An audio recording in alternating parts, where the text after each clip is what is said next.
And apparently, it says I am live. It says we're live. Please, in the chat right now, can you hear me? Can you hear what I am saying? Got a notification. Yes, tell me if you can hear what I'm saying. Tell me if you can see me. Tell me if technically this is working. Because I have not done one of these. Okay, people are saying we're live. You are live. You can hear me. Great. Volume levels. Okay. Okay. Yeah, volume levels good. Anything I should adjust? Great. People are here. People are here for this, and everyone's saying, "Yep, it's alive." That's great. Cause yeah, I haven't done any kind of live stream in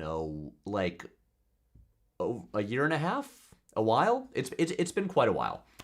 And every time I do one of these, the technical setup, using I feel like brushing the dust off of OBS and being like, how does this work again? And then also deciding I know I could just use the little built-in MacBook Pro camera, but I'm like, I want to hook up, the nice camera and all that to at least add a little bit of production value to it, make it seem a little bit more professional. And so we're here. Great. Everyone's looking smooth.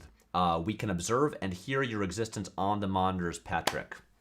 Fantastic. How many people are here watching this thing? Okay. About 200.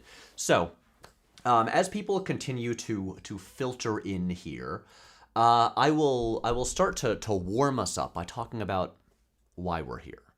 We are here today because the topic tournament of 2025, this thing that we are doing that we, I don't want to say abruptly announced on Monday, because I've been thinking about it for a month. I was like, what if we did this again?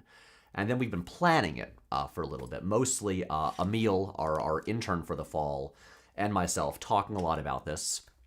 And yeah, it seems to be going really well. People seem really engaged in it and excited about it. And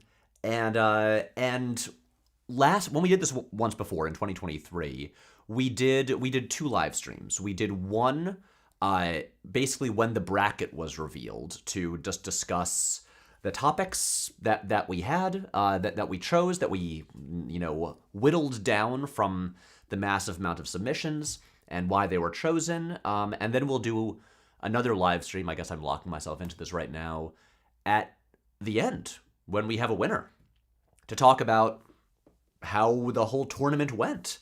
One sec. Emil just said in the chat that he is listening to this as he works on making the matchup graphics for the next several days of contenders. So let's talk about how this is going so far. When we did this in 2023, which I also consider to be a success, we got a little over 200 submissions, and I was like, wow, this is great. This is so many, because we only need 16.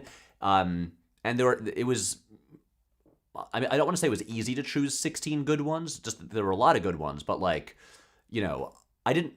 we were able to have 16 strong contenders where I would be happy to make pretty much any of those videos. And as you've probably seen, if you've watched Legacy sequels over on Nebula right now, you know that was a top contender in the last topic tournament. That one, yeah, I think it might have been the one that lost out to Muppets at the end. That was that made it to the finals. And maybe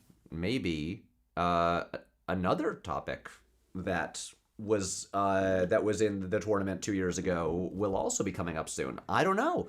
Would that be cool? Maybe. But so what I'm saying here is that there's a lot of good ideas being thrown out, and even if one doesn't win, I might just want to make it at some point. It could still happen. Any of these are fair game.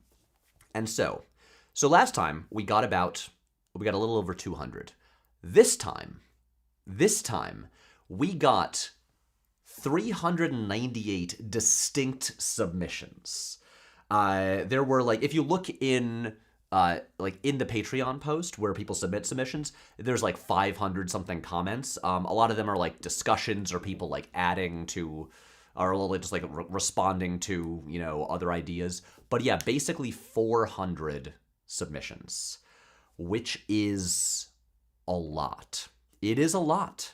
And here, let me show you right now. So, like, the way we did this was, when all the submissions were in, I had Emil put them all into a spreadsheet so I could just easily go through them, and then I would start like, color coding, labeling, like which ones are maybes, which ones are contenders, and then I made it. So, I've got the spreadsheet up here. I will show it to you momentarily. This is why you're here, right? For the spreadsheets. So yeah, we had originally in the full list, we had 398. Then I narrowed it down to a short list of 99. So basically 25% of them. And then I narrowed that down to 25. And then from the 25, I chose the 16. And so yeah, I want to talk a little bit about, like, let's bring up the spreadsheet. The big spreadsheet. Brace yourself. Whoa, there it is. There it is. Look at this. This is all the submissions, all in here together. This is a lot. This is a lot. And I want to talk about some of, I guess, the patterns or commonalities that I noticed, because certain things came up more often than I would have expected. Also, I'm going to, it's always the toughest part about these live streams for me, and I think really the lesson here is I just need to get a new computer with like a bigger monitor. I've been doing like, I have an iMac here that is like kind of out of date that I almost never use anymore. You can't see it right now. It's right next to, camera's here, iMac is there. And so for the past like 3 years, I just do literally all my work on a MacBook Pro, and I really need to get a desktop computer with a bigger monitor. But yeah, so like monitoring the comments is always a bit of a challenge. So, okay. Blood Video Company says, since we got 2 times as many submissions, shouldn't we get twice the number of videos? No. That's not how it works. It works the way I say it works, and yeah, I don't know. If in the Olympics, if there are like, more great athletes, 1 year, doesn't mean they give out more medals. I mean, the same number of people still compete. It's just tougher to make it in. Okay. So many of these are really interesting, whether it's like, okay, first of all, let's actually just do a quick little search here. Okay, how many people brought up, let's see, trains? This is what I want to look at. So, okay, we've got Train Movies Part 3. Trains Part 3. Who loved train videos? Why not boats? So a lot of vehicular ideas came up. This was a popular thing, and also some of these came pretty close to making the 16. Boat movies and submarine movies also came up multiple times. So let me go through some of these, and okay. A lot of really interesting ones. I mean, things like YouTubers now invading Hollywood with like, Chris Stuckman and folks like these. That could be interesting. That could be really interesting. We think, some of these also like are videos that I would want to watch, but I'm like, I'm not sure I'm the guy to do it. So like, fan-made open matte and 35mm scans versus official restorations. That's interesting. I just don't think I have a ton to say about it. Let's see. Submarine movies, a sequel to train movies, food in movies, movies about food. That is fun. One that, look, I hate to give him any more attention, but the dreaded Adam Lance Garcia, who, is he watching this right now? Is he gonna, like, text me something about this? The internet broke how we talk about films, aka Shut Up About Plot Holes Part 2 Electric Boogaloo. That is one that I will say came fair. That made it to, like, the final round of selections for me. As much as I didn't want to pick one that Adam submitted. And I finally decided or realized with this that, like, that is a topic that I have so much to say about, and I want to talk about with people in person. But, like, doing a video about that on the internet and having to, like, point to specific, like, people or sites or videos or whatever that actually did, like, cause a degradation and are in the way that, like, film is discussed and stuff like that, I just feel like it would make my life really exhausting, and it wouldn't be worth the headache it would cause. It's kind of like, 7 years ago I did the plot holes video, which was, like, very aggressive and confrontational in a way that I wouldn't do now, but I was young. I was new at having an audience, and I was like, I want to stir up some shit, and yeah, and I don't regret the video, but I was just like, oh wow, yeah, this is, like, the fallout from this. It has just been, like, stressful and annoying. It's not worth it. Having any kind of drama online, not worth it. Life's too short. So yeah, movies about boats. That's on there again. Also, I'm getting notifications that people are joining the Patreon, which I love because people want to vote. Well, there's 400 people watching right now. Oh my god. That's so many. We almost never do live streams on the main channel. Like, when we did the topic tournament last time, we did the live streams on the second channel, but I was like, fuck it. Let's get as many eyeballs on this as we can. What else did we have here that seemed interesting? This one I did kind of consider, the what actually happened in the movie yesterday, why no Oasis. Obviously, I love talking about Oasis. And Danny Boyle's movie Yesterday does kind of drive me insane because it's like, I think it's a great idea. I like a lot of things in it, but also things about it really frustrate me. And so I thought that could be a video. But I don't know. It didn't quite make the list. See, bicycles in movies.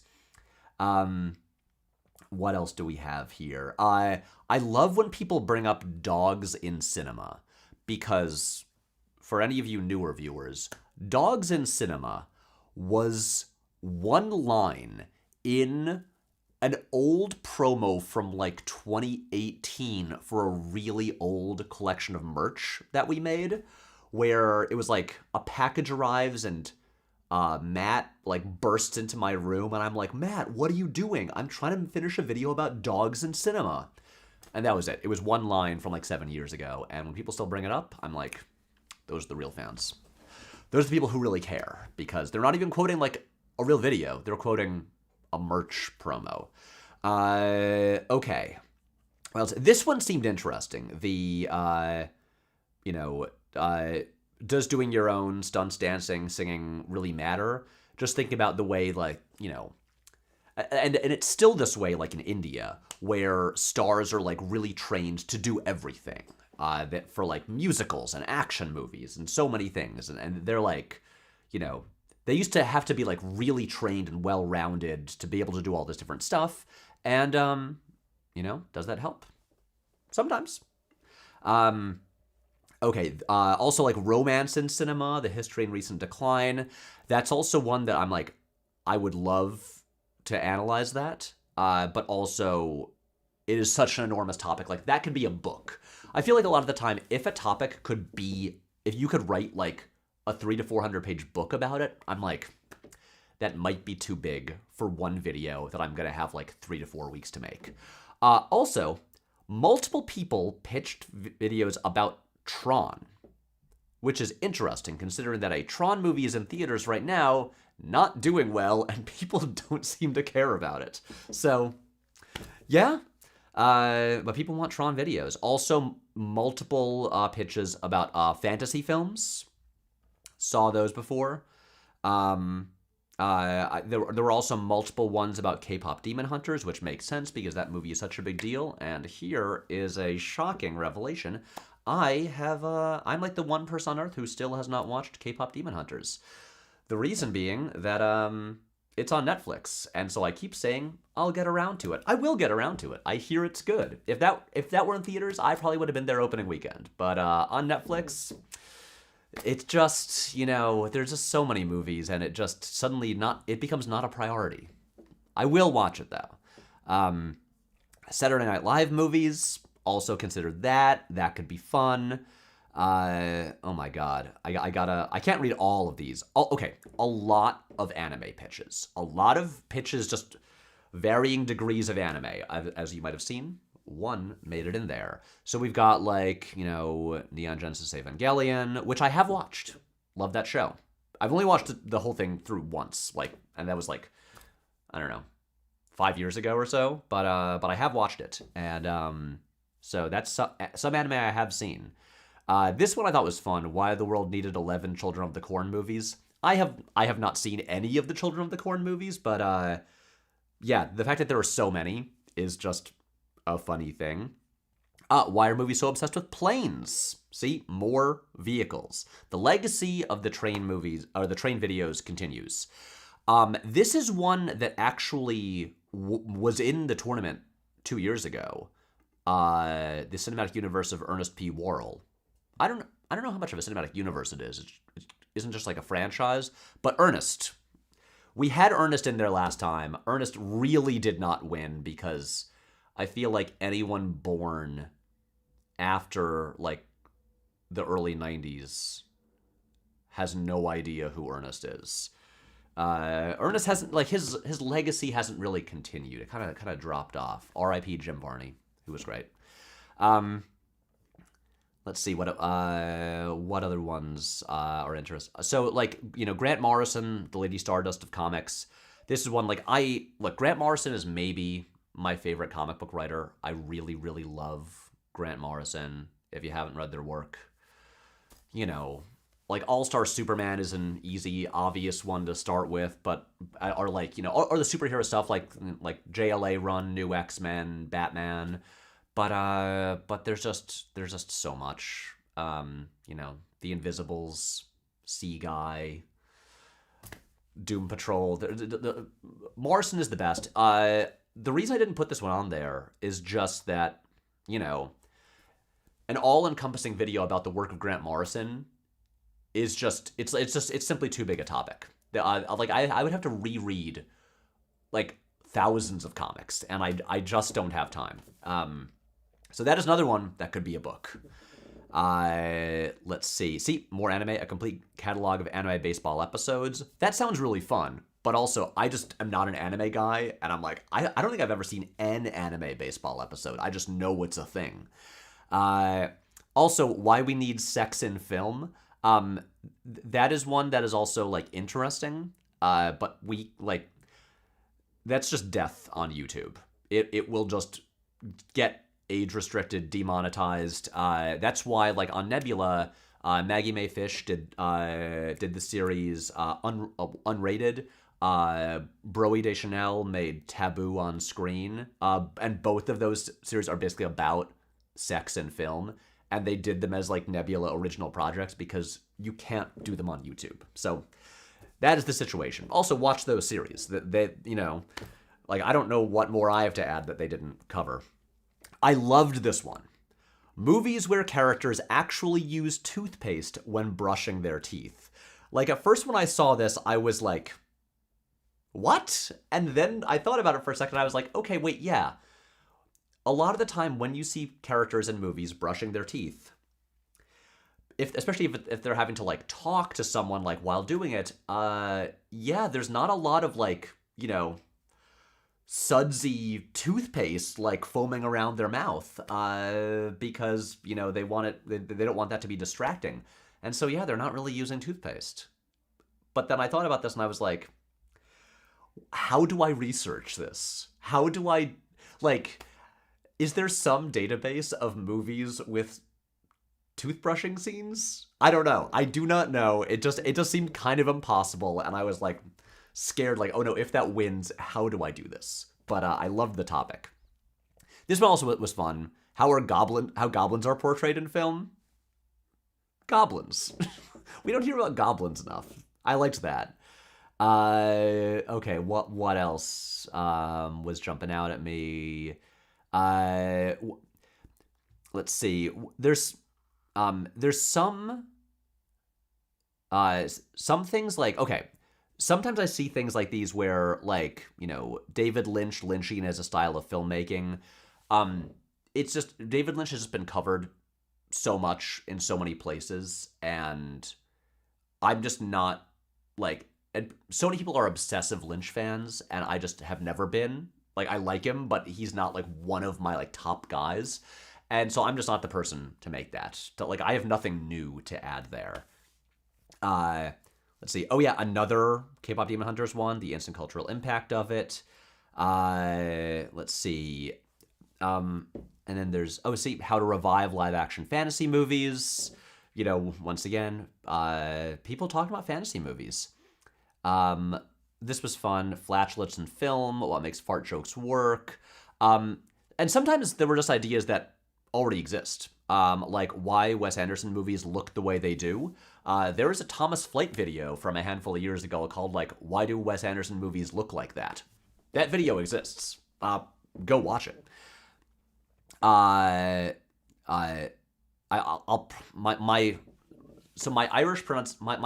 Irish language skills are not great.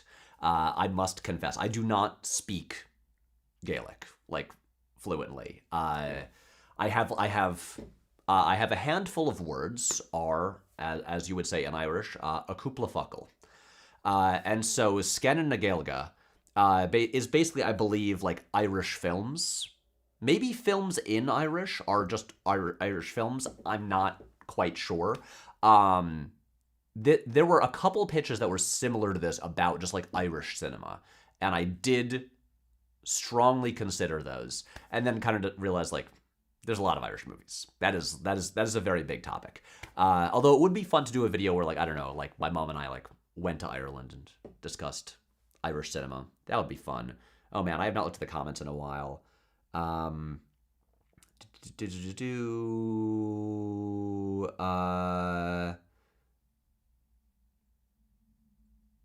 Okay. Oh wait. Okay. So, let's see. Try to catch up on some more of these. One that I really thought was fun was Movies in 2050, a predictions video. I mean, I've got no idea, but like that could be cool. Let's see. This one, looking back on Austin Powers. We made that video back in 2020. If you haven't seen it, we made an Austin Powers video. There were multiple pitches that were, variations on what we did for the Bollywood video, like going to another country, studying their cinema. And all of them sounded fun. There's the African cinema one here, like the Bollywood video, but with African cinema. Also, I realize my face has, wait, what if I, how about this? Yeah. And then, ooh, look at this. I'm learning I'm learning more about how to live stream this thing I never ever do. Okay, great. Now it's not just looking at a spreadsheet. Now you can look at two things. We've got a split screen going on here. De Palma would be proud.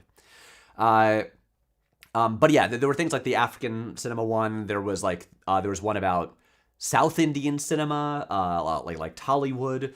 There was one about just like the Indian cinema that you didn't cover last time. There was one about Australian cinema. All of these sound really fun. and I would love to do them. But also, we've promised that the winner will be the first video of next season. And so it's hard to organize a whole, like, international trip to, like, Nigeria or Australia and make all of that in that time. Like, we spent, like, a solid year or so planning the Bollywood video. So I realized, like, I can't put that on there because it's just impossible to execute, like, with that timeline. Also, multiple pitches, and one of them made it in, about a follow-up to the most 80s movie, just doing another decade. Let's see, what else? This was fun. Legacy of Koyana Scotzi. I consider this where are all the movies where are all the made-for-teen movies? Yeah, teen movies.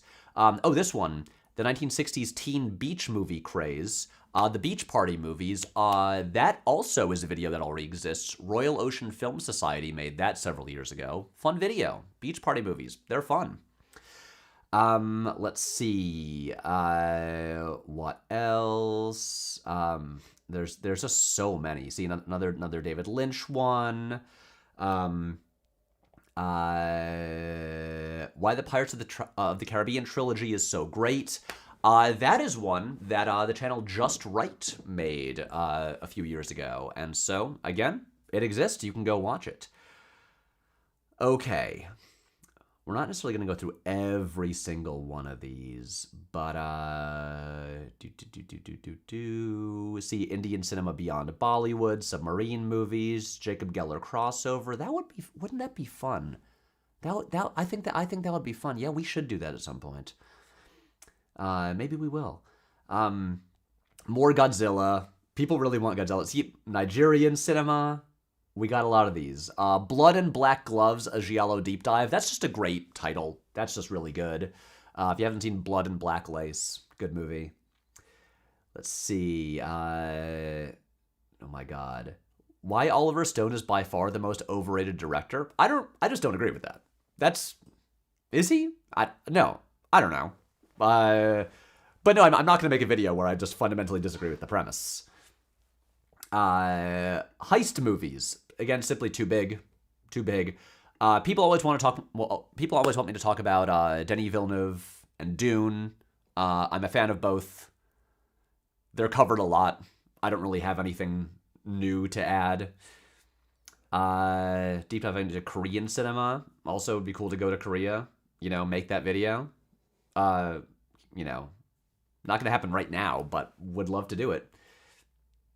Oh my God. Yeah, I will. Are there multiple submissions about twin movies? I think there were. Let's see. I think there were a couple that were kind of along these lines of how to increase your appreciation for old movies and why you should try, or like, the importance of watching like classic movies if you're like a younger person getting into movies. And this is all stuff I agree with, but I wasn't quite sure how to make the video about just being like, hey, you young folks, watch a black and white movie. It's good for you. You'll learn something. Oh yeah, wow, more. The rise of fantasy movies from 80s pulp through Lord of the Rings today. Things I just did not make. Let's see. Multiple Shakespeare submissions. I loved seeing this. Mary explains The Snowman and why it's great. There were a few videos that were topics that were submitted that were basically references to like things that really are things. The references to things that have come up in videos before, but they're videos that are not for me to make. So this is one that's come up in the. So if you watch the Christmas Q&As, where my sister Mary always hangs out with me, and one of the highlights of the year. And if you've never seen the British animated film The Snowman, it's like a 30-minute short from the 80s, wonderful film based on the children's book. We grew up with it. It's great. Mary really loves it, and we always kind of tease like, when are we gonna have like a Mary Explains episode where she explains why The Snowman is so great. And so I was happy to see Someone submit that. We also had a submission for a video about kilms, which here's the thing, that is for Emma to make. Like I'm not the guy to make the kilms video. Like, I have not watched the entire filmography of Val Kilmer, so that's an Emma project. Whenever Emma wants to do that, I will watch it. I will help. I will say maybe my favorite submission was this. Novels examines the films of Lars von Trier. That to me is so funny. Yeah, I mean, maybe, I don't know, maybe we'll do it. Maybe we'll do it. It is also helpful that Jake, who, puppeteers novels, and then writes a lot of his material, Jake is not a really hardcore fan, but Jake likes Lars von Trier, and so, he could write it. He could talk about it. Oh yeah, Krull, more fantasy. Oh my god, there's so many. And then there's some things like blank check movies, giving directors total creative control. There's a very good podcast that is already dedicated to that exact thing. That I think is probably a better place for this to be discussed. And so go listen to the Blank Check podcast. Similarly, Blank Check Bombs, revisiting the notorious passion project disasters. Again, plenty of episodes of the podcast Blank Check. That will be on there. This one is not happening, but can't get enough of Keanu discussion of Good Fortune. Jake and I are going to see Good Fortune at 6:30 tonight at the Brooklyn Alamo. Should I have not said that on here? Am I doxing myself? I don't know. Anyway, we're not doing an episode on it, but 2/3 of the hosts of Can't Get Enough of Keanu are going to see the movie, and so yeah. Oh wow, we've got over 500 people watching this now. Wow. Wow, there's so many. Okay, everyone's just talking to each other. Okay, Kilms, Snowman, all of that stuff. Okay, what else here? Multiple pitches that were kind of like this. Involving Richard Linklater, or involving movies in real time, are set in one day and stuff like that. That could be fun. This one, it's not. Oh, here's Kilms. This one is not. The full thing is not there, but this one, cuckoldry in Coen Brothers films, had a really long explanation on Patreon of all these examples, and it seems like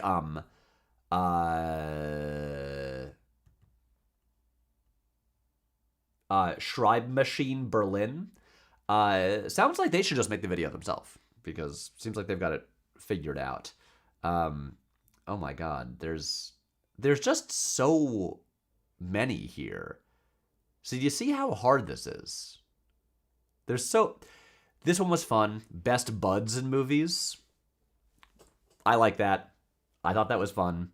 Yeah, there's just an insane amount of submissions, which is really great. It's the kind of thing where, to get honest for a second, you do a thing like this, this topic tournament, especially when you've been doing this channel for years now. And with so many channels, we've all experienced this. You get bored of them. You move on. You stop watching as frequently.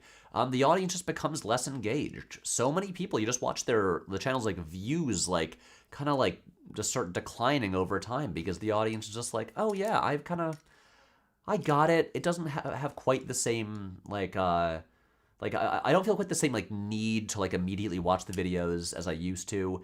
And you always wonder, is that going to happen here? Will the audience just get bored over time? And so there is the slight concern, when we committed to doing the topic tournament, oh, am I going to learn that the audience is just not that engaged, and they don't care that much, and not that many people are going to participate in this? And instead it was the opposite. Even though the channel's audience has not actually grown enormously in the last like 2.5 years. Like our subscriber numbers, like, you know, they they grow at a fairly slow rate. Again, we are like so close to tipping over 600,000, and it's been like a year and a half since we hit 500. And so yeah, so it doesn't grow very quickly, but it was so nice to see that, like, you know, almost double the number of people participated this time around. So I'm like, oh, the audience cares. They're into this. This is great. This is really exciting. So I was really happy to see that. I'm really glad things are going well. We love that. I'm just skimming back through, like, anything else that jumps out. Well, okay. I'll move over now to the short list. Yeah, these are the like 99 that we whittled it down to. And what I do want to point out here, I hope some of these people are watching.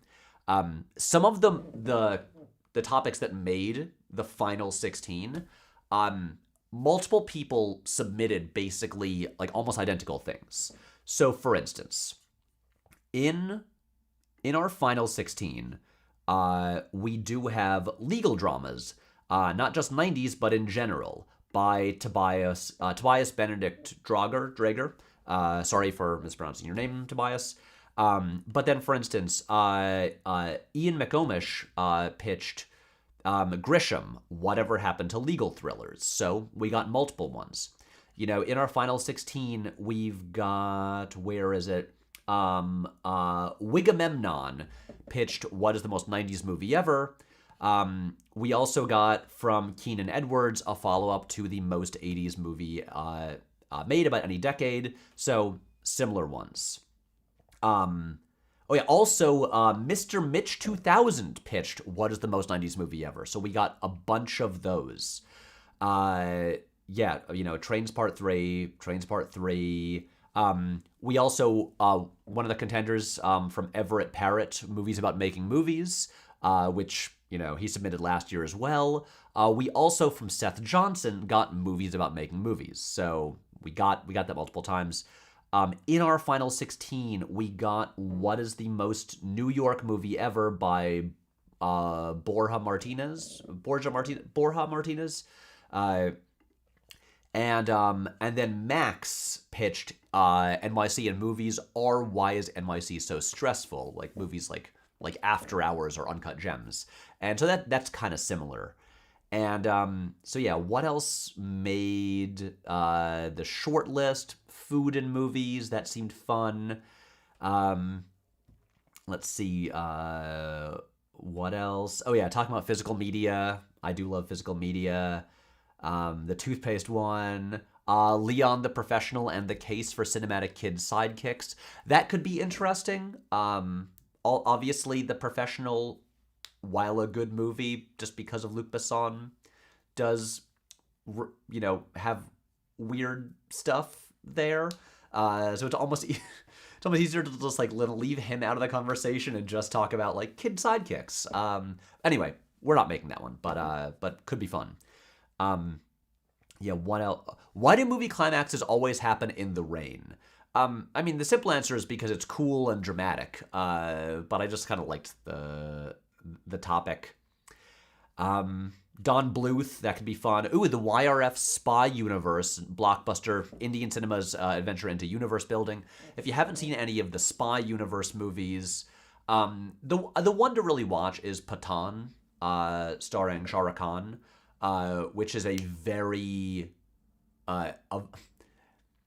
it's a very Mission Impossible 2 coded spy movie. It's very silly but very fun, and I was just. Siddhant and I were just talking about this on Monday. On Tuesday when he had us over for a Diwali celebration, which was on Monday, but we did it on Tuesday for scheduling reasons.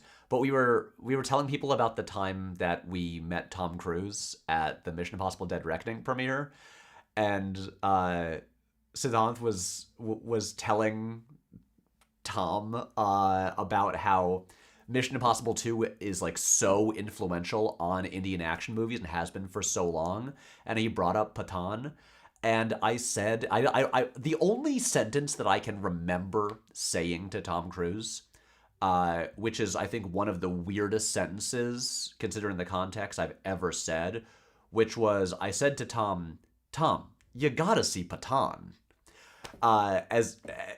which seems like weirdly casual. Anyway, I hope Tom Cruise has seen Pathan. Anyway, other movies in the spy universe, like the Tiger movies aren't great. Tiger 3 is like whatever, but it has an amazing like 15-minute sequence where Pathan shows up. I haven't seen all of them. I haven't seen War 1 or 2. I heard War 2 was bad, which is a bummer because it has NTR Jr. from RRR. Anyway, we're not making that video, but it could be fun. Here's the thing. I think if more of the Spy Universe movies were good, then I'd be more motivated to put that on the list. Okay, what else? Let's see. But yeah, more of these here. Let's see. The Magical Discomfort of Roald Dahl adaptations. That was one, like, I thought about it a little bit because and I'm aware that Roald Dahl was a problematic figure and was not a good person. I am aware of that. You don't need to, actually me. But look, Roald Dahl was my favorite author as a child. Those books meant a lot to me. And thus, because of that, for my whole life, even as a kid, I've always, kind of had a tough time with a lot of Roald Dahl adaptations because I feel like, and even as a kid, felt like they were often missing something. Obviously, the ending of Nicholas Roeg's The Witches is just sucks. The dumb tacked on happy ending. Even I remember liking Matilda at the time, the one Danny DeVito directed, but I still felt like they had softened it. There's the part in the book when the Trunchbull just grabs the little girl by her pigtails and throws her over the fence. And in the book she just crashes down into the ground. Is really hurt. And in the book in the movie, Matilda uses her psychic powers to then make her glide through the flowers. I'm like, no, show us the kids getting hurt. These movies need to be tougher and meaner. Anyway, that was how I felt at age 8. Let's see what else is on here. 90s Secure the Perimeter movies. I believe that's a reference to how, when Mel Brooks and Carl Reiner would talk about how they would watch movies together, and they only wanted to watch movies where someone says the sentence "secure the perimeter." I just think that's funny. Into the Suck Zone, Anatomy of Disaster movie tropes. That could be fun. Novels examines films of Lars von Trier. Films in real time and or over single night and day. The Hook one. I didn't want to put the Hook video on the bracket because we're just gonna make it. We're gonna make the Hook video, and I felt like it would be a cheat to if a video that I was already planning on making and I'd already even brought up in to the audience won, because I'm then they didn't really have a say because it was gonna happen anyway. I want this to be participatory for everyone. Okay, yeah, and then we narrowed it down to the final 16. So if you want to see the ones that just didn't make it, it's submarine movies, The Internet Broke How We Talk About Films, movies about or mostly on boats, Ernest P. Worrell, Movies in 2050, a prediction video, Irish Cinema with my mom, Cameron Crowe, really thought a lot about that one. Abstracting Cyberspace, the main way cinema has visualized hacking, and What Do We Want from a Prequel. Those are the ones that just missed out. And so apologies to everyone who submitted those. Apologies if you saw those and you're like, fuck, I wanted that one to win. Well, for various reasons I didn't pick them, but it's truly like, picking like the final two, and I won't tell you which ones were the final two. It was tough. It was really tough. So let's actually now bring up the, is this, okay. Going to the Patreon. Is this fun? Is this fun for you? To watch me scroll through Patreon? Okay. Here we are. The bracket. Let's look at the bracket. How...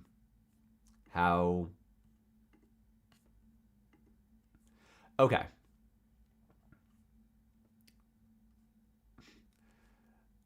It's gonna work, guys. It's gonna work.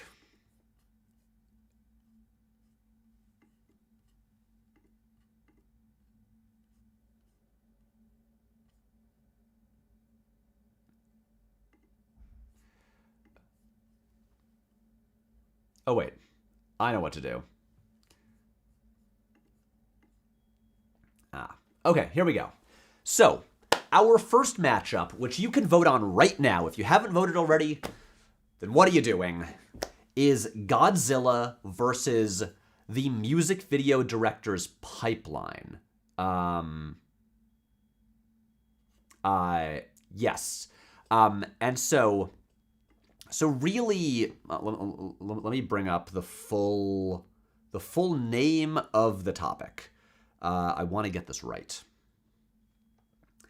So, it is Godzilla movies, which, when we did this 2.5 years ago, was like such a strong contender. It only lost to Muppets, who won the whole thing.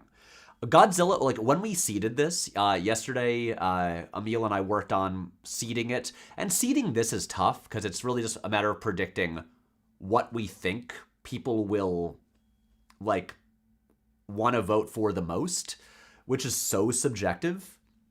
But Godzilla is our number one seed. Because it did so well last time. People seemed so enthusiastic about it. Multiple people submitted that topic. Currently losing 39-61, and which is a surprise. And it's up against the music video director to Hollywood pipeline. As you're probably aware, back when music videos were more of a thing, when they were like played on TV and cost money and kind of mattered, music videos were a place where like emerging filmmakers with usually strong visual styles would often begin their careers, and then when they would like become a big deal in that world, then they would migrate over and start making movies. Obviously you've got the classic examples, people from who worked at propaganda films or who like founded propaganda films, like David Fincher and Spike Jonze, Michel Gondry, Michael Bay. There are so many of them. And it was a thing where like you'd get people with like I think this is a big reason that you had this era where just like mainstream Hollywood movies were just more visually stylish and like more stylized, because you had people coming from music videos, and now that doesn't happen as much, and so it's not the entire reason movies look blander, but it's part of it. But yeah, I think that's an interesting topic, and clearly people are excited about it. And so yeah, I don't know. I'm genuinely surprised because I really thought Godzilla might just take this whole thing. The thing of, and look, I don't have a preference. All I'm saying is, when we did this 2 years ago, I was kind of relieved when Godzilla lost because I had not quite realized how many Godzilla movies there are, and it's a lot. It's like, even if you do just the Japanese ones, it's still like, I think, a little over 30. And I have seen almost none of them. Godzilla is a major blind spot for me. One day I'll just buy that big Criterion box set and watch them all, but I haven't yet. And so it would be a lot of movies, but also I did knowingly put it on the bracket again. So I'm like, I'm not against it. I'm like, again, all of these I would be happy to make. So,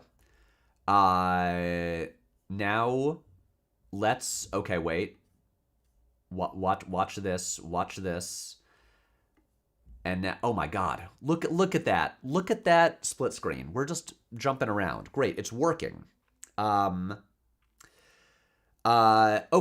and our other matchup right now, happening in round one, our day one, is Gore Verbinski versus. Here, I'll read the full thing. So the topic. And also Gore Verbinski returning from last time as well. Made a strong showing 2 years ago. So submitted by Lauren Damon.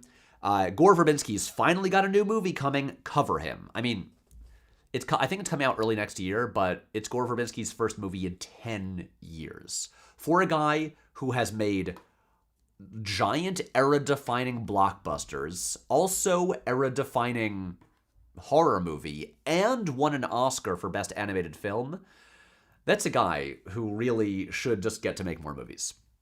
So, Gore Verbinski, very exciting. What a guy. Also, one of these directors that the podcast Blank Check has not covered, even though he's come up in their March Madness so many times, but it seems like they'll just probably never actually do him. And so, if you want to see someone talk about him, I could be that guy. But it's up against a truly deranged topic that I think is funny, which is untangling the Netflix Christmas movie cinematic universe, or How I Learned to Stop Worrying and Love Vanessa Hudgens, submitted by Hadley McAllister. This is one where, okay. I am I love Christmas movies. I love Christmas. Terrific. Not going to join the Christmas Adventurers Club. Nope. They give Christmas a bad name. But yeah, I love Christmas movies. And obviously in the past, decade, Hallmark Christmas movies and Netflix Christmas movies have become this, giant cultural thing because they are made fast and cheap. And they just pump those things out. They are factories. And I'm aware that also most of them are not good. They're not good movies. But people like them. People so many people have just told me you gotta do a video about Hallmark Christmas movies. Last year I did watch one. I watched my first Hallmark Christmas movie, which was A Biltmore Christmas, which is the one with kind of the time travel thing and also about the movie production. It is, despite having Hallmark production values and stuff, and so it doesn't look very good. If you made that same movie with a proper budget, at a studio, and movie stars in the cast, same script and everything, I think it would be genuinely really good. That movie, I now am afraid to watch other Hallmark movies because I'm I think I watched the best one by far, and nothing will compare to that. But then the Netflix ones, I have seen 2 of the Christmas Prince movies. My friend and composer Brian Matolius is a big fan of them, and he and his wife sat me down a couple of years ago to be you're going to watch the Christmas Prince movies, and they are very silly, but I had a good time. But there are so many of these, and is it really a cinematic universe? That, as it says here, I know Vanessa Hudgens is in the Princess Switch trilogy, and maybe I think she's in more as well. But are they in the same universe, or are they just a lot of movies? I don't know. Anyway, I have no idea how big a topic this really is. How many of these do I have to watch? I don't know. But also, it's a thing I don't know much about that seems weird and silly, and I was could be fun. Also, it is losing to Gore Verbinski 67-33 right now, and so I don't know. Anything could happen. Anything could happen, but probably Gore Verbinski will win. So let's talk about who else we've got. So coming up tomorrow, we have Dreams in Movies versus Cell Phones in Movies. This, I think, is fun. The official pitches are so dreams and movies. Where is it? How movies represent dreams, such as Eternal Sunshine, Paprika, Inception, etc. Submitted by Kevin Wagner, which also just could be fun. A lot of dream sequences in movies. Movies have been doing dream sequences since like the silent era.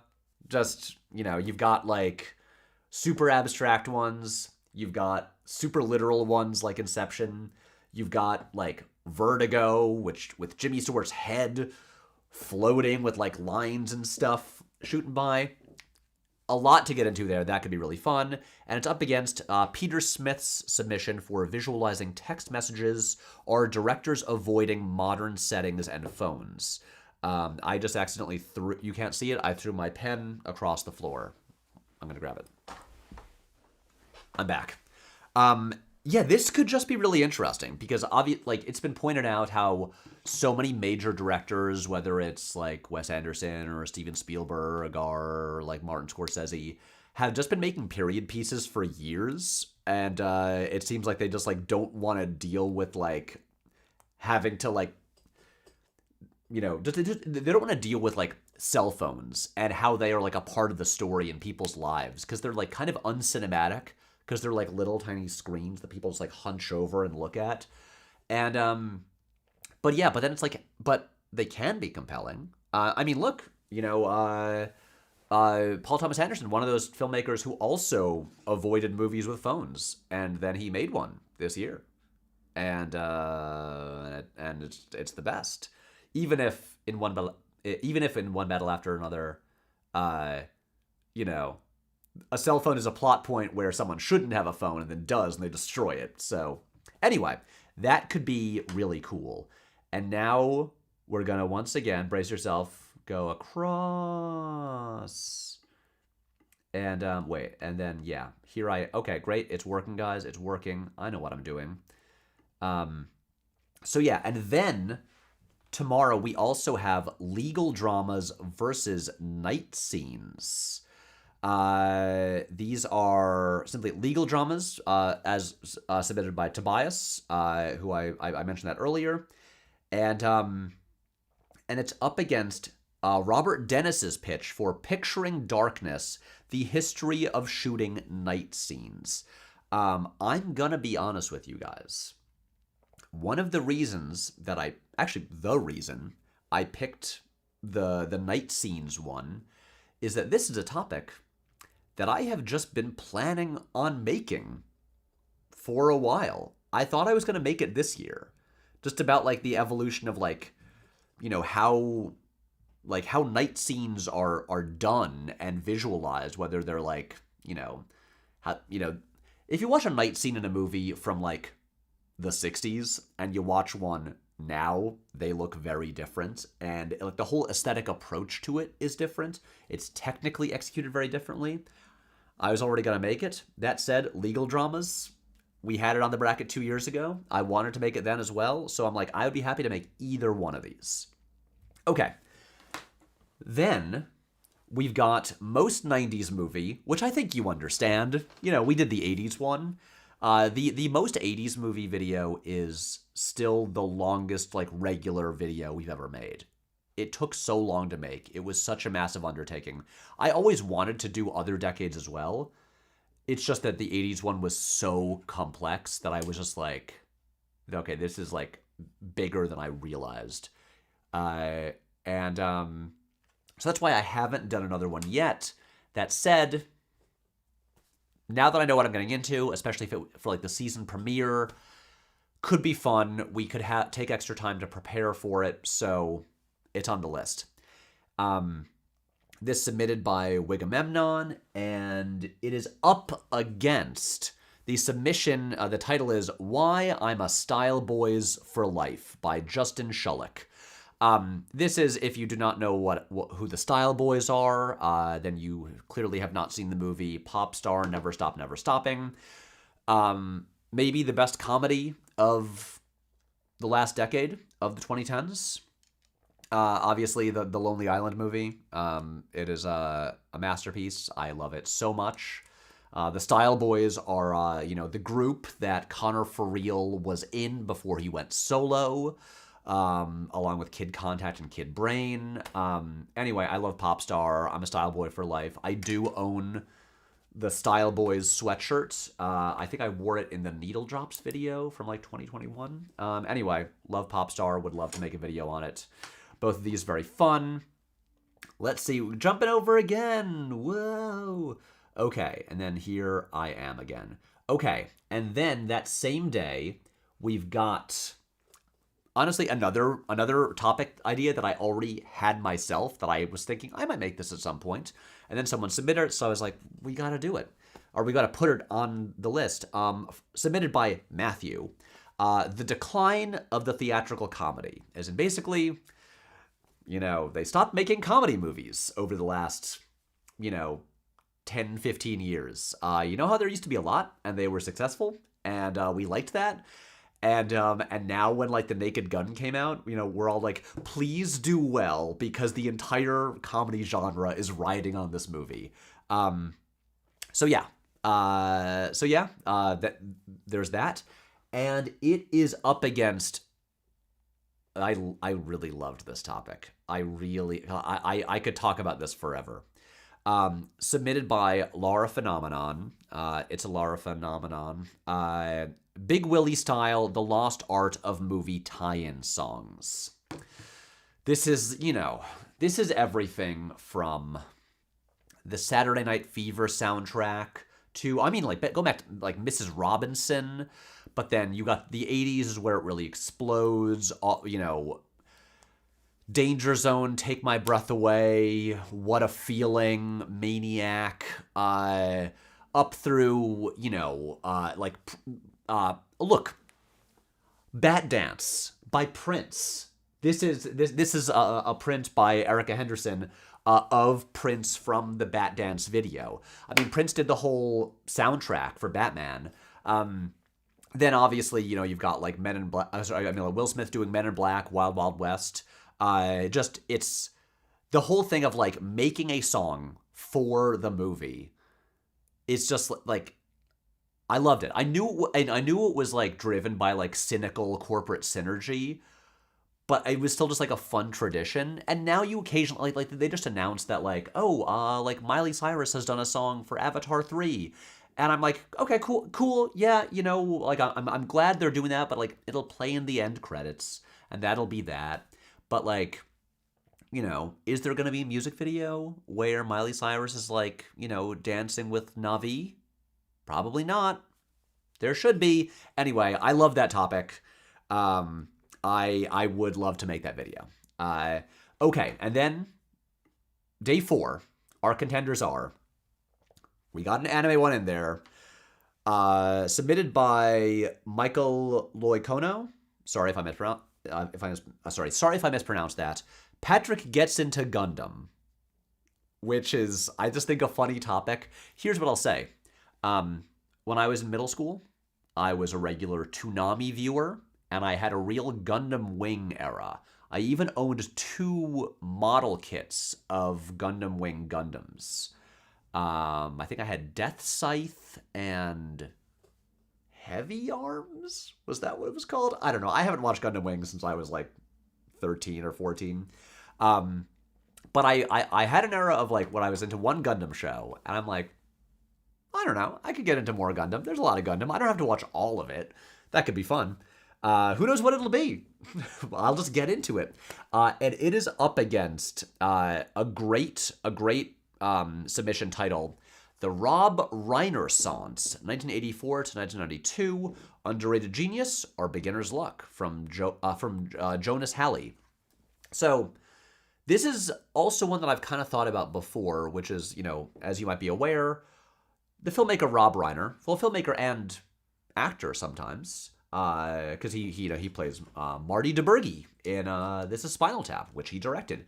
He had this like insane run, like all heaters, and like in different genres, where he'll be like, oh, I'll make When Harry Met Sally, maybe the greatest rom-com of all time, and then I'll make Misery, and then I'll make A Few Good Men, and like Spinal Tap, it's like The Princess Bride. It's this insane run. And then he makes North, which I've never seen, but no one liked. I believe North is the movie where in Roger Ebert's review, he said, like, I hated this movie.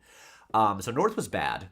And then he made The American President, written by Aaron Sorkin, which was kind of like the test run for The West Wing, which is good. You know, Michael Douglas, Annette Bening. But then that was it. Reiner just then, like, lost it and never got it back. And did he ever make a good movie again? I don't know, but, like, it's like what happened? That the story of Rob Reiner and his, like, perfect run that then just dropped, like, sheer off a cliff, that could make a good video.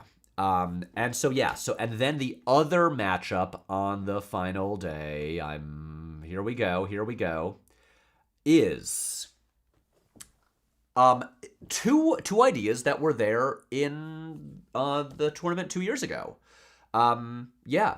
Movies about making movies, submitted by Everett Parrott, and what is the most New York movie by Borja Martinez. I think those are pretty self-explanatory. Movies about making movies, you know, everything from like The Fabelmans to Ed Wood to Bowfinger to Truffaut's Day for Night to Babylon. Look, Hollywood loves making movies about people making movies. And then most New York movie, you know, there's a lot of New York movies. New York, best movie city in the world, the most cinematic. Suck at LA, but it's true. There's plenty of good LA movies, but New York is better for movies, duh. And so that's it. Those are the matchups. I'm going to close this and return myself to full screen now. It's just me. I've been talking for an hour pretty continuously, and I should have brought in like a bottle of water with me, but I didn't because I'm stupid. So I didn't do that. There's just... Okay, I'm looking at the comments. There's a lot of comments. Everyone's like talking to each other. Still like 500 people watching this. So yeah, here we go. The way this is going to go is it's, day one, voting for 24 hours every day at 10 a.m. The previous polls will close. The new ones will begin. It'll be exciting. So yeah. One thing that I do want to mention here that I do think is relevant, because obviously, you know, the tournament is paywalled, which, you know, inevitably some people will always complain about. It's one of these things where I know we're all used to, like, getting stuff we enjoy for free on the internet, and that's great. The internet has made a lot of stuff accessible and free, but not everything can be free, and because us independent creators who have to do things like, you know, pay for our own health insurance because this country sucks, we also have to make a living, and that's what the Patreon is for, and so yeah. This was not, to be clear, this was not done as like a cynical thing, being like, I gotta like get a boost into the Patreon. This was really just like, I thought like this would be fun. And because like people enjoyed it last time, I think it would be exciting knowing that we're planning on ending the current season in December and thinking ahead to next season. But then the boost to the Patreon is just like a great bonus. So I will say, if you signed up for the Patreon just to participate in this, it's fine if you just cancel after 1 month. That is all. What I will say is that, if you want to stick around, the Patreon goes toward like paying everyone who works on the videos, and there's like a bunch of people, and so that is like very appreciated because you're like, supporting this whole enterprise.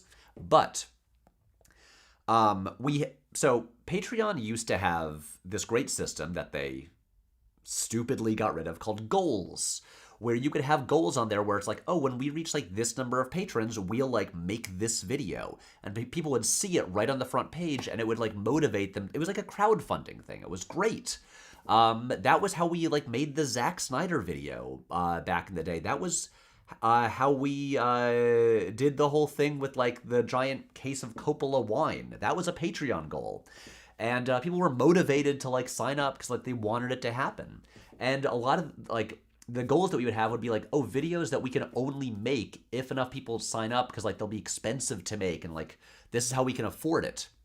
So we do, even though they got rid of that feature, we still have goals that are just in a pinned post on the Patreon page.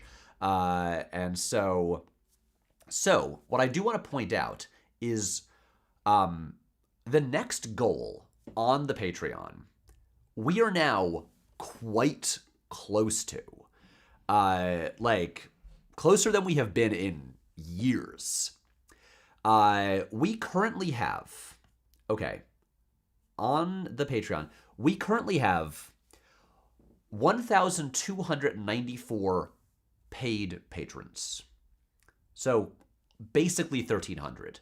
When we reach 1,400, so basically like 100 away, I will make a bonus video talking about my whole comic and graphic novel collection, like those huge shelves with like hundreds and hundreds of graphic novels that I've got in the living room that like you saw in the background of the Bond video. People have been asking for this for years. I will make a video where I straight up go through. It'll be like, I don't know, hours long. I will just sort of go through and talk about everything that's on there. I will show off my whole collection of graphic novels that is really big and as I've accumulated for so long. I know to many people you might hear that and be like, I don't want to watch that, but I know that there's a decent amount of people who do. And I saw someone on Reddit recently being like, Patrick promised us the graphic novel video. I was like, guys, I have not been like reneging on my promises. I just like, we haven't reached the goal. We're very close to the goal. And so, you know, if more of you want to sign up for the Patreon and like throw in a buck or whatever, yeah, it'll A, help you get the graphic novel video if you want to see that. If you love people like going through their bookshelves, and B, it'll support the channel. And then the goal after that, it's 1,800, so we need an additional 400. So I don't know, talk to your friends and tell them all to sign up. Is a video that my dad sometimes bugs me about, being like, when are we going to make this? At 1,800 patrons, I will make a video about lacrosse with my dad. And like Hank Willems will talk about lacrosse. We will play lacrosse because my big secret that some people know and some people don't know, but everyone is always surprised to know, is that I used to play lacrosse in high school. To be clear, I did not play varsity lacrosse. I quit after 10th grade, which was on JV. I realized, you know, competitive team sports are not quite for me. And I instead founded the Independent Filmmakers Club in high school. And so yeah, you know, which obviously has more of a tie to what I'm currently doing. But yeah, I can play lacrosse, and I did do it for years. And then we'll discuss lacrosse in cinema, which there are not a lot of examples of. You know, the kind of like the most obvious one is like American Pie. In American Pie 1, like Chris Klein is on the lacrosse team. I think Stifler is too. When did I last watch that movie in full? Like a trillion years ago? Hey, someone just signed up for the Patreon. They want to see Hank play lacrosse. Anyway, I won't go through all the Patreon goals. All I'm saying is, you know, we're closer to them now. And that's cool because I think those would be fun if they happened. Also, one of the goals is I will make a video about the Avatar movies that somehow I will find a way to like covertly shoot in the world of Pandora at Disney World, which I just think would be fun. You know, we can do it. They have like little, I don't know, we'll use like GoPros or whatever. And then the final goal is just we will bring back can't get enough of Keanu.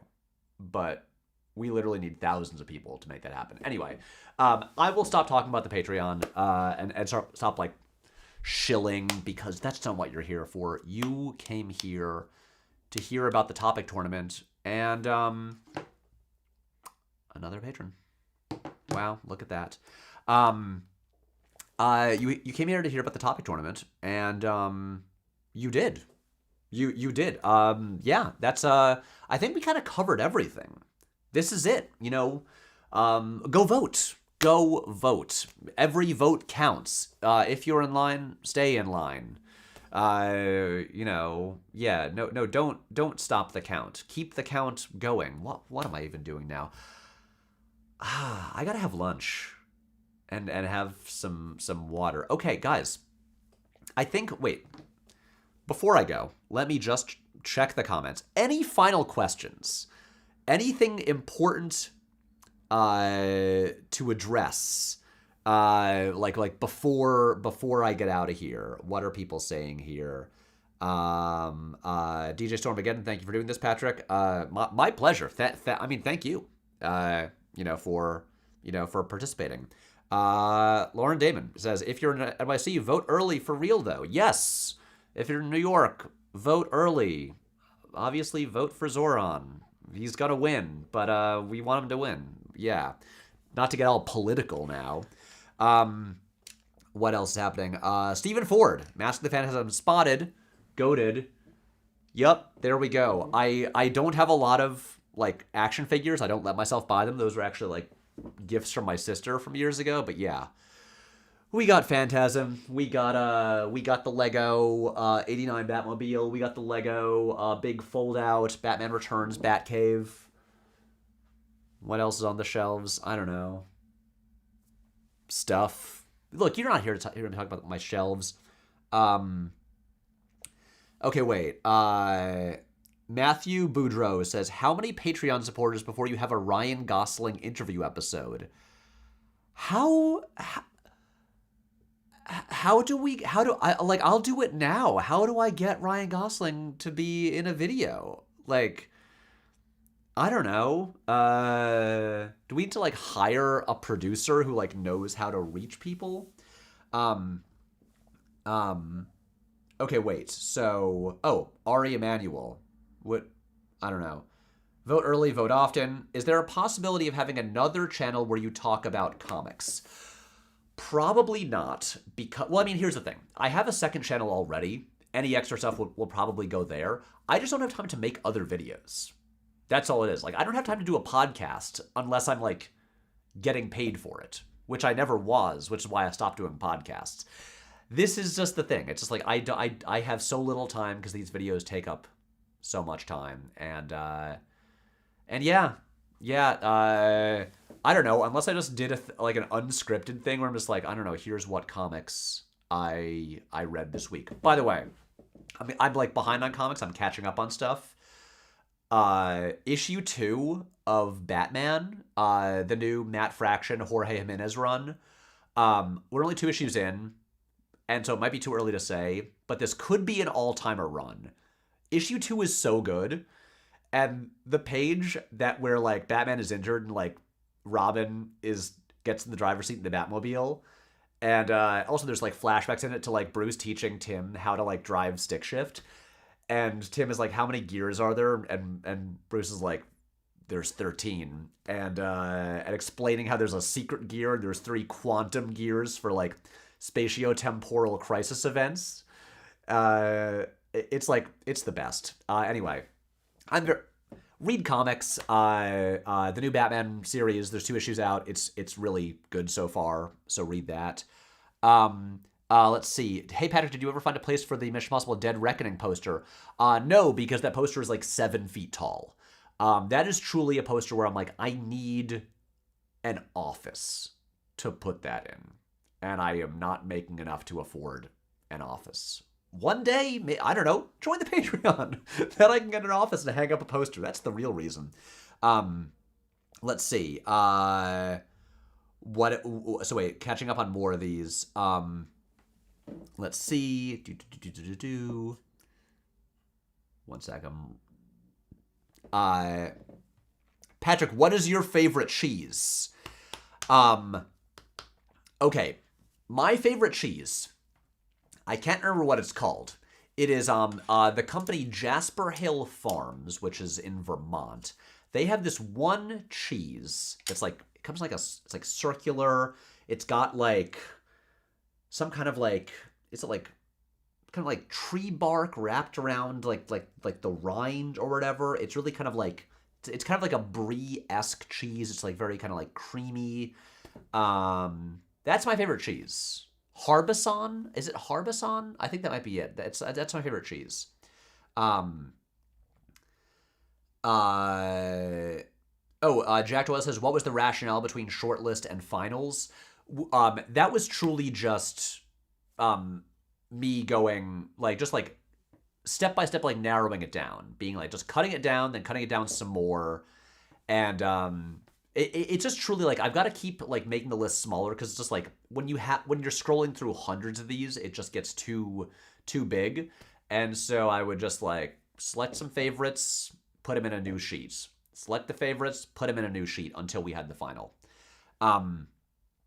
Let's see. Dun dun dun. Go Verbinski. Go Dominic Senna. Hey, I could talk about Swordfish. In my opinion, maybe the dumbest movie ever made. Also, probably the most early 2000s pre 9/11 movie ever made. Let's see. Thank you for considering me from that Koyaanisqatsi one.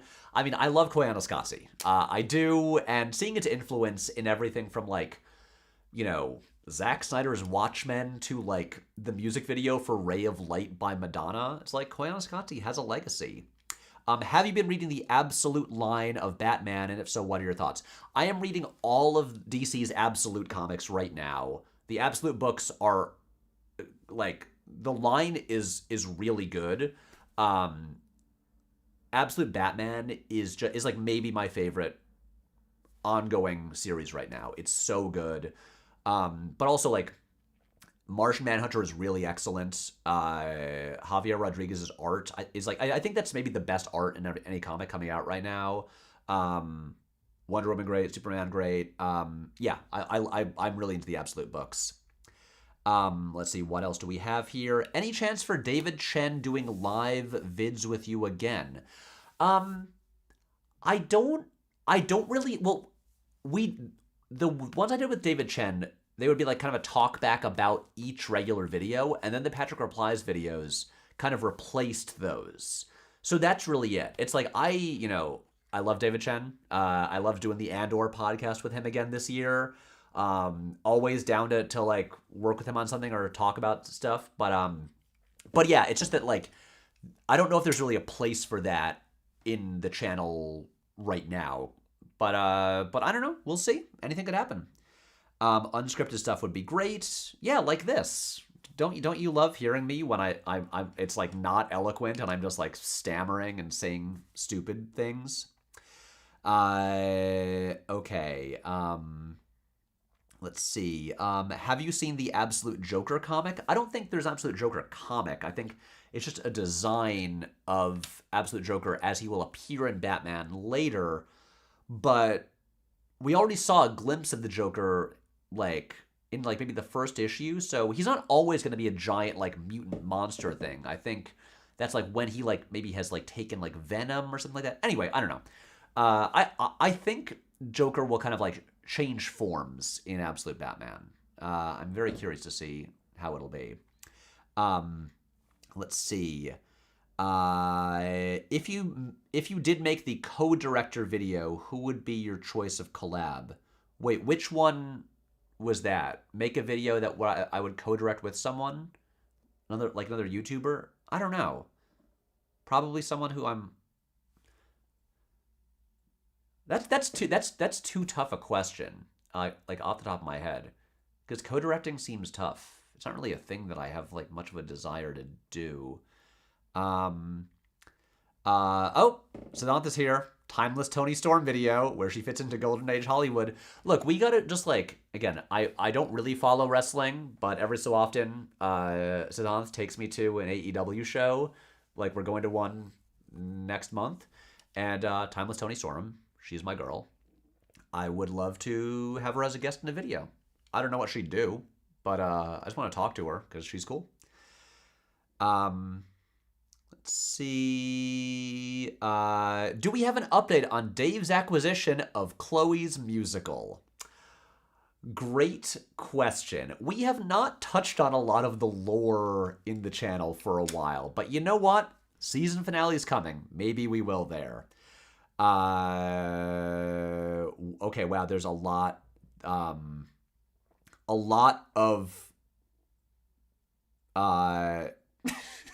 sorry, Sazan said, why is your R2-D2 wearing a crown? Hashtag no kings. So the thing, that R2-D2, that is a prop from the video, What Do We Want from a Star Wars Movie Part 2 from early 2020. That crown is from back in 2021 when other Patrick was running the channel, and Jake became what was it? Was it the Duke of Content? The Earl of Content? Was that it? We gave him a crown. So yeah, that's not a king's crown. That is like a.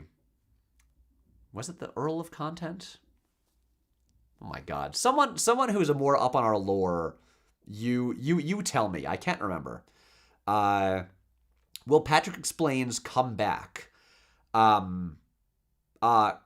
Quite possibly. My parents were texting me about this like a few weeks ago. They were like, we want to do a Patrick Explains again. When are we going to do one? We're overdue. And so next year, I think next year we'll do one. Are you a fan of physical media or do you prefer digital media? Have you ever watched anything in Laserdisc or UMD? I mean, I feel like you should know by now. I am a big fan of physical media. I have a spreadsheet to keep track of all the movies I own on physical media, and it is over 800. I have a very efficient storage system. They're not just like, on like a million shelves. Do you think James Gunn Superman riffed off Paddington? No. No, I don't. We love the lore. Does True Love come back or just in a different form? I don't know. That's too big a question, and I am not qualified to answer. I'm like, does it come back like with the same person or in the new form with a different person? I don't know. Expand on your question. Hey Patrick, just want to say I love your vids and you remind me of Dean Pelton from Community.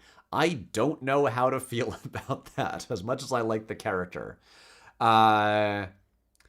Any Blue Flame specials in the works? No. You know why? Because you know what the last Blue Flame special was? It was Trains Part 2, our worst performing video in years. Sorry, but Blue Flame special videos, that's hard to say.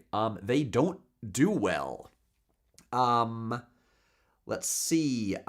Speaking of physical media, are you going to do more videos with Cracked anytime soon? I don't think so because stuff changed at the company, and that show, I believe, is done because the creator of it got laid off, and they decided to make stuff that was cheaper. I don't know.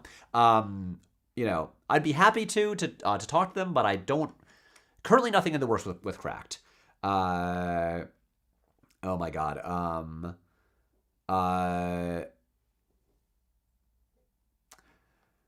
Who else goons to Siddhant, Patrick, Yowie, and Rule 34?